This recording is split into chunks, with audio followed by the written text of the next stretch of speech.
In a quiet corner of the city, in a small apartment bathed in the gentle morning light, a story of an unlikely friendship began to unfold. This is the story of a baby named Adam, not even a year old, and a bright green parrot named Kiko. From the very beginning, it was clear their connection was something special. Kiko, perched in his corner, would watch Adam with an almost human-like curiosity. Their days were a symphony of shared moments. As sunlight filtered through the curtains, Kiko would hop closer to Adam's crib, tilting his head as if trying to understand the baby's soft gurgles.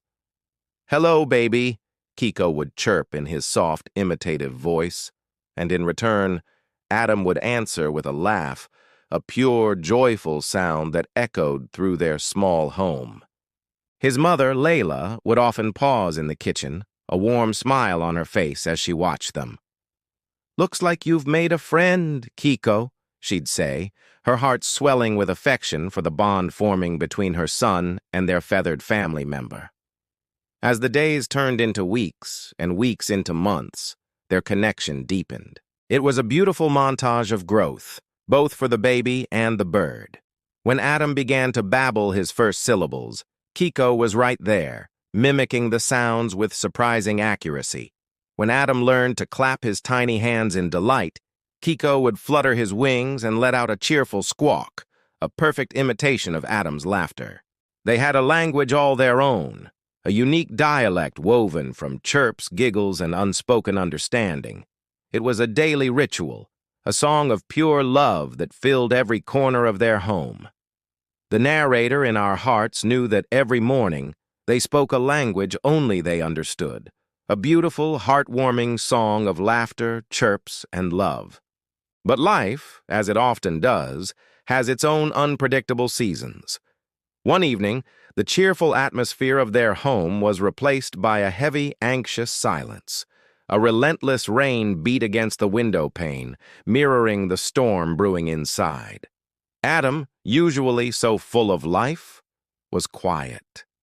He let out a weak, shallow cough that sent a chill down Layla's spine.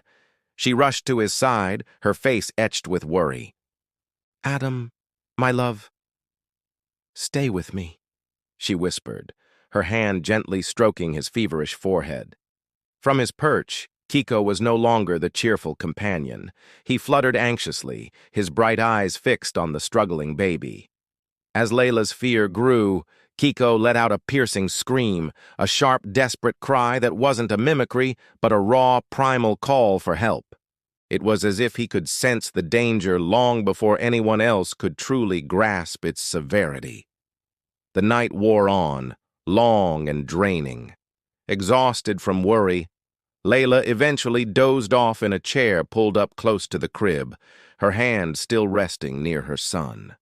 In the heavy silence of the room, a crisis was unfolding. Adam's breathing became shallow, a desperate, silent struggle for air. But he wasn't alone.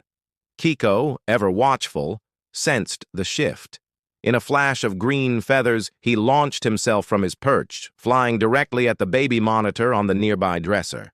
He pecked and clawed at it with frantic energy until the device tumbled to the floor, shattering the silence with a loud burst of static. The sudden noise jolted Layla awake. "What? Adam!" she cried, her eyes snapping open. In that heart-stopping moment, she saw her son's distress and realized something was terribly wrong. Without a second's hesitation, she grabbed the phone and called for an ambulance. Looking back, she knew that if it weren't for Kiko's desperate cry and his intelligent intervention, she might have woken up far too late. Weeks later, the storm had passed. The sterile smell of the hospital was replaced once again by the familiar comfort of home. Sunlight streamed through the window, and the air was filled not with fear, but with relief. Adam was healthy again, his giggles returning to fill the apartment. Kiko sat quietly beside the crib, his feathers a little ruffled from the ordeal, but his presence calm and reassuring. Layla looked at the little parrot, her eyes welling up with grateful tears. She knelt down, her voice thick with emotion. "You saved him, Kiko," she said, her words a soft whisper of profound gratitude. You're not just a pet, you're family. As if understanding every word, Kiko leaned his head towards Adam. The baby, now stronger, reached out a tiny hand and giggled. And then, in the quiet of the afternoon, he spoke his first clear word, a word that held all the love and connection in the world: Kiko.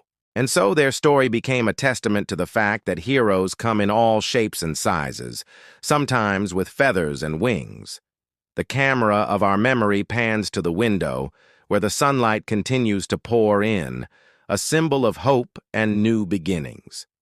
The air is once again filled with the sounds of a baby's pure laughter and a parrot's happy chirping, a melody of their unbreakable bond. It's a powerful reminder that sometimes the deepest love doesn't need to be spoken in words we understand. Sometimes it speaks in wings and whispers, in selfless acts and a connection that transcends species. Thank you so much for joining us on this incredible journey today. If this story touched your heart, please don't forget to like, share, and subscribe to our channel for more content that celebrates the amazing connections in our world. We'll see you in the next video.